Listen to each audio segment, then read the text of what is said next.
Donald Trump has gone silent as deadly storms have ripped through the United States of America. On August 11th, a derecho, which is described as a long, severe windstorm and thunderstorm, ripped through northwest Indiana, Ohio, parts of Illinois. It killed 7 people alone in Indiana, 300,000 people in the northwest Indiana region, specifically right around Gary, were without power. Currently, there are still tens of thousands of people in the Gary, Indiana area without power. No word from Donald Trump, no posts from Donald Trump. FEMA made a few social media posts, and that's it.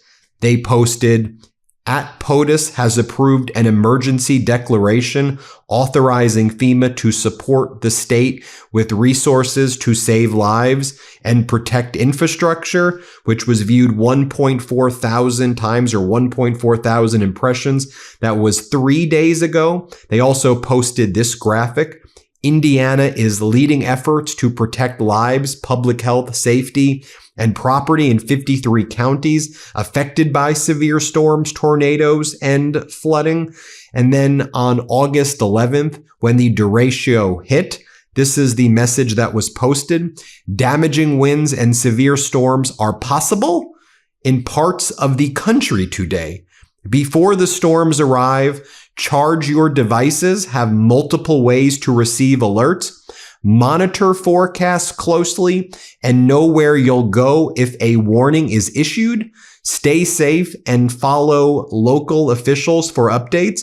And then if you look at it over here, it has the Storm Prediction Center, and it just says, here are our key messages for Tuesday. And in very small font, if you look at it, it says multiple rounds of thunderstorms are possible across parts of the Midwest. That's it. That was viewed 9.1 thousand times, or 9.1 thousand impressions as of today.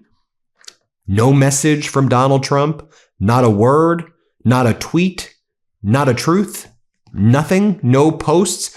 We did hear from Indiana's senator today, Senator Jim Banks, and this is what he wanted to talk about today. This is the senator from Indiana.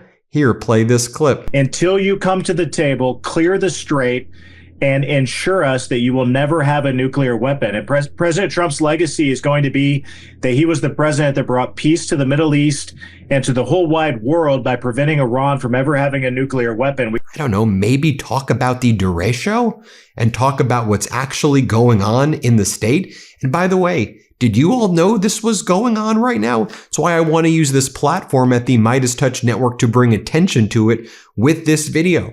I also want to bring attention to the fact in Puerto Rico, they've been rationing water for 13 days due to a severe drought there. Has there been any significant coverage at all on this? I mean, I've seen, PBS talk about it. I've seen others, mention it. Maybe there were small segments on some news networks about it. But why are we normalizing right now that the president of the United States is saying nothing about these deadly storms, where there are hundreds of thousands of people currently without power in Northwest Indiana, 7 dead? Listen to what I'm seeing on social media right now. I want to bring attention to this right now. This is what I've seen. This is posted recently by some of the people who were there and who are putting on TikTok what's going on, because it's barely getting any coverage. Let's play this first one. Of y'all been keeping up what's going on in Gary, Indiana, but these people been without power for about 7 days. 7 days. And a lot of people are reporting that the news, nobody not really speaking about what's going on, the crime, everything. Okay, so I seen this guy who posted a video, and he goes on to say, he said they've been without power for 7 days. He said finally on the 7th day they've been thugging it out. He went to get a hotel where they had electricity, they had power. Gets to the hotel, a few minutes later, the power goes out at the hotel. Y'all, what is going on? What is going on in Gary, Indiana?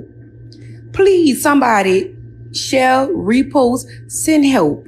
Send help. 7 days, no power. A lot of people don't have no money to be paying for no hotel like that. Y'all is wrong for that. I'ma call y'all back. This is crazy. Bye, y'all. And here's somebody who is actually there in Gary. This was day 6, but now we're, August 11th? This is August 21st. So we're day 10 of when this was taking place. And this was day 6 of what was taking place. Here, play this clip. My name's Aja, and I'm in a blackout, one of the worst ever for Indiana. And we're going on about a motherfucking week. So come get ready with me as I go in my house, load my fucking pew-pew because people are robbing people for generators, and put new batteries in my flashlight as we navigate the fucking apocalypse. This is my dog Carter, by the way. As you can see, little and not able to bite a fucking thing. All right, for starters, we got the Walmart special. I went and bought 3 lanterns that all take batteries, and they come with batteries. So I don't have to buy any more, but I do have extra because I don't trust myself with candles, and it is pitch black dark. How dark, one might ask? Well, let me show you. This is how dark it is. And I'm in my car. Notable haul number 2. I have a battery set that I've already opened because I'm terrified to go in my house. But unfortunately, this is what we have to do because I no longer can afford to keep staying in hotels. And I also have no signal, so that's great. Now, before I go outside of my car to make sure my fucking doors are locked, because again, people are breaking into cars, houses, and stealing whatever they can get their fucking hands on, I'm going to make sure I have batteries in my flashlight. Then you look at what's happening in Puerto Rico. Take a look right here. Let's play it. This community well in San Juan, Puerto Rico is working overtime. Residents stream in throughout the day, filling bottles and hauling heavy containers of water up and down steep stairs. It's a laborious but necessary task, as a rotating water rationing program leaves thousands of households without running water for up to 48 hours at a time. And over here, you had PBS covering what's happening. Around 500,000 in Puerto Rico have been hit with a major water cuts, going 48 hours at a time without water in the United States of America. Local rivers that feed key reservoirs are at low water levels as the island continues to experience an intense drought in these United States of America. And again, no word from Donald Trump. Here, let's play this other video right here. Around 500,000 people in Puerto Rico have been hit with major water cuts, going at least 48 hours at a time without water. Terrible. It's unbelievable to be living through this today. Local rivers that feed key reservoirs are at low water levels as the island continues to experience an intense drought. Puerto Rico's capital, San Juan, experienced its driest July on record, and according to the U.S. Drought Monitor, more than 2/3 of the island is now experiencing drought conditions. The island's governor has declared a state of emergency, and 180,000 households and businesses in San Juan and surrounding areas are rotating through 48-hour periods of having access to water. We haven't been able to do much laundry. We have 4 pets, and it is also very difficult to bathe them. It's difficult. We are 5 people in our home, plus 4 pets. That's a lot of us. Local authorities have also deployed water trucks to affected communities, giving priority to hospitals and long-term care facilities. In San Juan, lining up for water trucks has become a routine of daily life. We're filling up the jugs for about the 5th time now, because at least this spot has stayed steady. A lot of places where the water truck was, when you come back, it's gone. At least we found our spot. Scientists say extreme weather events like the ongoing drought have been fueled by climate change, but failing infrastructure and sediment filling reservoirs have also been blamed as factors for the water scarcity. Puerto Rico's water rationing is expected to continue until at least the end of August. Now, going back to Indiana Senator Jim Banks for a moment, he claims this is what he wanted to talk about today. It's just a matter of time before Iran begs for a deal. You're the senator of Indiana. You should be there demanding that every resource imaginable in the United States is going to Gary. Now, it's not just Gary, too. There's power outages in other areas of Northwest Indiana, and that people are suffering, and it's just being totally ignored. totally ignored by Donald Trump. Here, play this clip. Then you have that backed up by the threats and the actions of our military. And what President Trump has done is he's brought Iran to its knees. It's just a matter of time before they come back once again and beg for a real permanent deal. And when that happens, gas prices in America are going to plummet. Our economy is going to benefit from it. And most importantly, Iran will never have a nuclear weapon pointed at America to endanger our kids and our grandkids. And by the way, do you remember when former President Biden would help people like after the horrific hurricane in North Carolina?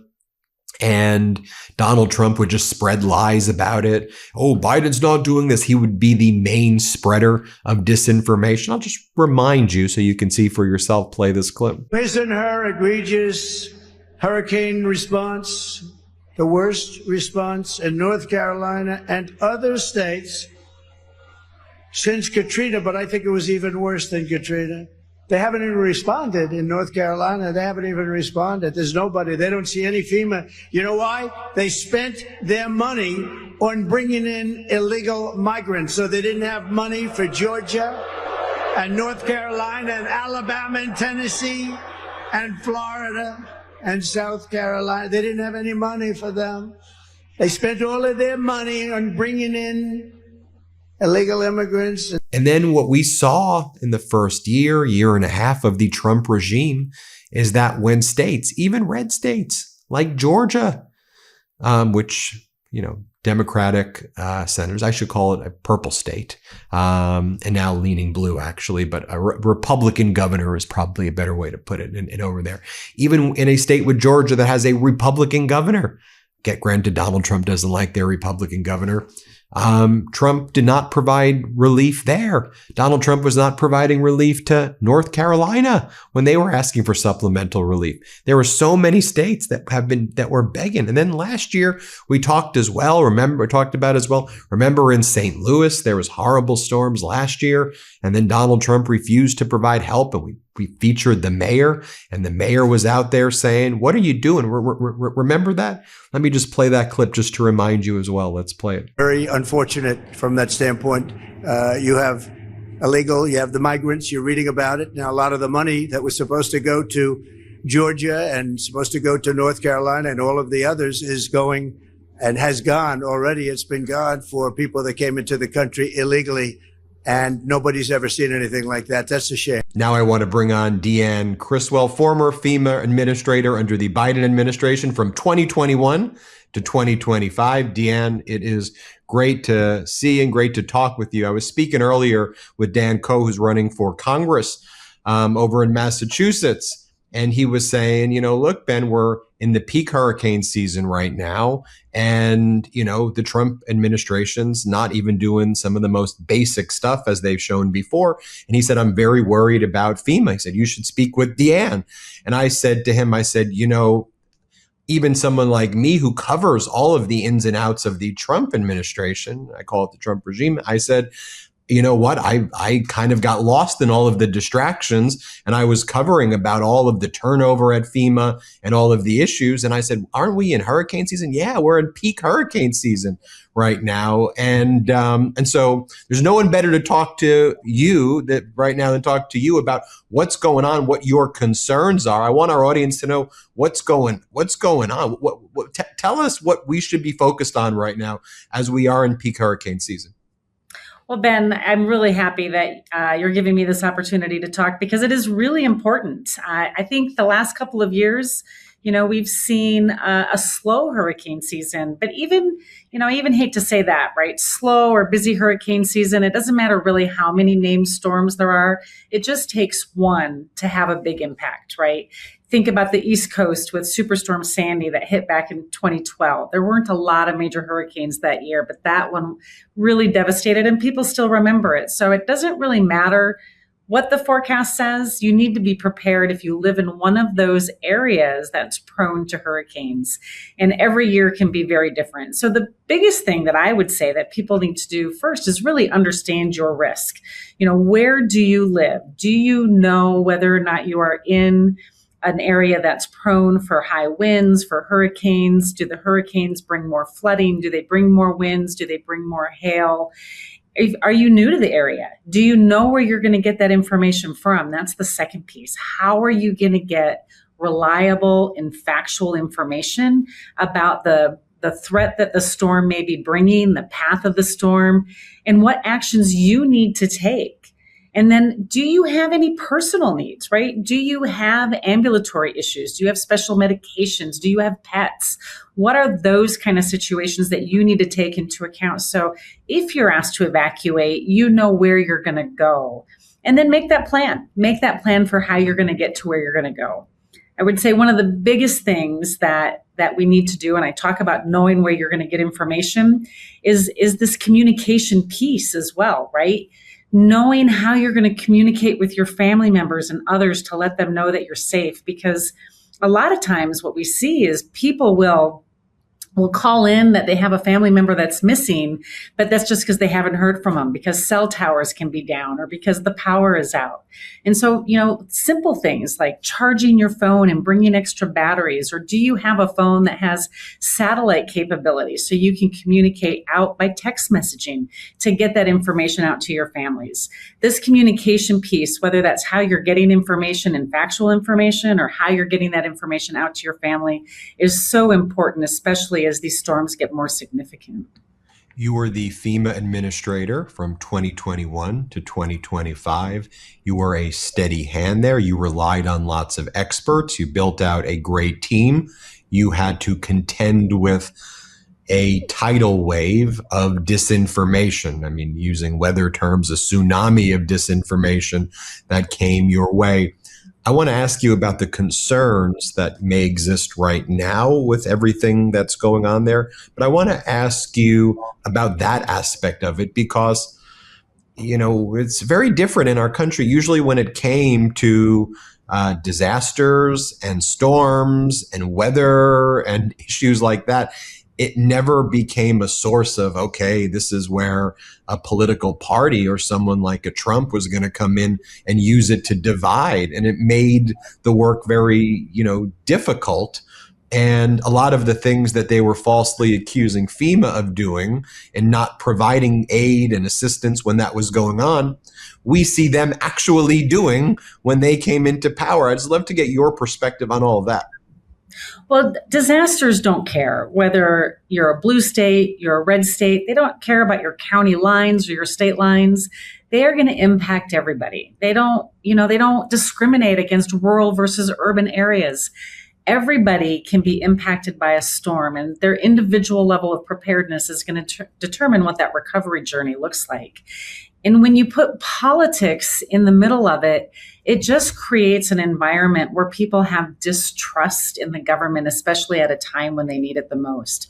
Disaster management, whether you're at the federal level at FEMA, state or local level, it has to be non-political. And that's one of the things that I was really proud of, the way we were able to run FEMA during my time there, is it didn't matter. I went to states, and honestly, the majority of the states that I went to were more Republican-led states. Many of them are in the coastal areas, in the Midwest with the tornadoes and the severe storms. The people are the thing that I worried about. It didn't matter what their politics were. The people that lost everything, the worst day of their life, we wanted to make sure that they knew that their government was there to help them. And that's what I get concerned about as we go forward, is do they have that confidence that their government is going to be able to help them if they get impacted by a storm, and that politics aren't going to play a part in this? Because once you do that, then you start to create winners and losers, and you're just going to create even greater distrust in the government. And, the misinformation piece is real. We experienced that throughout my time, with a peak, obviously, during the Hurricane Helene response. But with the advent of social media and so many different ways that people get information now, it's hard to try to figure out how do you get factual information to the public, but also as a member of the public, how am I going to make sure that I'm getting information that's true and accurate, that I can make the best decision to support me and my family? And that's getting harder and harder. And we're seeing this happen not just in the US, but we're seeing it happen globally. In fact, even at the recent COP climate conference, or last year's conference, it was one of their topics of how misinformation is one of the big challenges that we're going to face moving forward as we prepare to become more resilient to some of these storms. And so it is a concern of mine. And I think, again, it goes back to knowing where you're going to get information from. Who are those trusted leaders in your community? Not official leaders always, right? Could be your pastor, could be the local PTA, right? Anybody. Who is that trusted source that you can go to and get that factual information so you know what to do to help you, help your family, to make sure that you can stay safe. Now, last year you had Kristi Noem, Corey Lewandowski, who seemed to be kind of overseeing, if you even want to call it that, overseeing. I forget, there was that one guy who never had any disaster relief experience, and he didn't even show up in Texas until like the very end when there was the horrible disaster. We heard all of the stories about Kristi Noem making it so anything that was $100,000 needed her signature. And then during the horrific flooding in the Guadalupe River in Texas, she wasn't around over the 4th of July to even sign off on the 100,000 search and rescue. I heard from a lot of disaster management people, experts, who are very concerned about the competence last year leading into this year. Now you have Kristi Noem out, Mark Wayne Mullen overseeing all Homeland Security. I haven't heard, when Dan was speaking to me about, his concerns right now, I was like, you know what, I haven't even really been thinking about it, and I need to be thinking about it. And who better to talk to than you? So from a competence perspective, granted, you're not in the tent per se formally right now, but from your perspective, what you can see, what you can glean and hear, are there red flags? What do you I'm not trying to concern people, but I want to get your expertise as you watch it. What are you concerned about right now? Or have they made improvements since last? What are you seeing? Well, I mean, there were a lot of administrative burdens that were put in place under Secretary Noem. I had a lot of interviews about it, and I talked about how it really was taking FEMA back to pre-Katrina days. When you think about how Katrina didn't have the ability to be proactive and get resources in place early, or required extra levels of approval before they could make decisions. And all of that was changed through PCEMRA, the Post-Katrina Emergency Management Reform Act. It gave the FEMA administrator the ability to report directly to the president during a disaster, so it could alleviate all of that red tape and all of those administrative hurdles that were put in place. It created the ability for FEMA to be able to be proactive and pre-position resources, which they weren't able to do before. There were a number of things that created opportunities for FEMA to improve the way it could respond as well as recover from disasters. And the burdens that were put in place during the first year, during last year, really were taking FEMA back. And it was really hard to watch and hard to see because the staff at FEMA knew what they needed to do. They knew what they could do and what they were allowed to do, but they were being restricted. I'm told that some of those burdens have been lifted. I don't know to what extent. I think that they've been able to do more of the job that they've been able to do in the past. And so that's great. And I think Secretary Mullen, Oklahoma has seen a number of disasters and he gets it and he understands, the role that FEMA plays. I went to Oklahoma a few times during my time to be able to support those communities impacted by tornadoes. But they've lost a lot of staff. And I think what concerns me is that the staff that are there are going to do their very best. But through all of that, they lost a lot of institutional knowledge. They lost a lot of experience and expertise. Some of the positions that were just cut randomly with no logic and no reason as to looking at what skill they provided and is there somebody else that could replace that skill set. And so I do have concerns that they have been stripped down so far that they're not going to have the experience if they have a really big event. But I also just want to say the people that are still at FEMA, they are so dedicated and they are so committed and they know what needs to be done, and they're going to do everything that they can to make sure that they can get resources and help to people within their ability. Anything else, Deanne, that you think we have 7 million subscribers here. It does seem like a lot of this is a little bit do it yourself, like you not do it yourself, but start preparing, start coming up with a plan, start talking to the community, and some of the subtext to kind of what you're saying is people. This is why I want to do this interview. People, not that people should in the past just thought, okay, the government's going to work and do its job, but there seems to be a little bit more of a, you got to really start paying attention to this and really do come up with a plan, because some of those extra safeguards might not be there. I don't want to read into too much, but that seems to be a little. Well, I mean, the one thing that I like to just say to people is, are you ready? Regardless of whether or not FEMA is changed and whatever comes from the Review Council report, there's still really capable and competent state emergency management offices and local emergency management offices. But it does start with the individual. And so you got to ask yourself, have you looked at your insurance policies? Do you have enough insurance to cover any losses? Because that is the number one source of recovery for people. The programs that come out of FEMA for individuals never can replace what an insurance policy can. So take the time to look at your insurance policy. Does it cover flooding? Does it cover hail?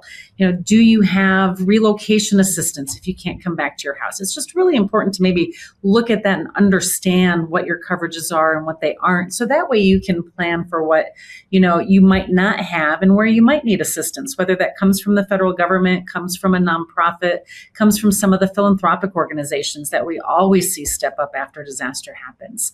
And then that other piece that we talked about is just knowing where you're going to get that information, right? Knowing where you're going to get true and factual information. That makes a really big difference. And that gets harder and harder as we have more and more mediums to get information from. And you need to know, which one you're going to trust so you can take the right steps forward for you. Deanne Criswell, thanks for joining us. We appreciate it. My pleasure. Thanks for having me. Everybody hit subscribe. Let's get to 7 million subscribers. Before you go, our book, WTF America, is available for pre-order now. It's the story of how we got here and how we fight our way back. To pre-order, scan the QR code or click the link in the description. Let's do this.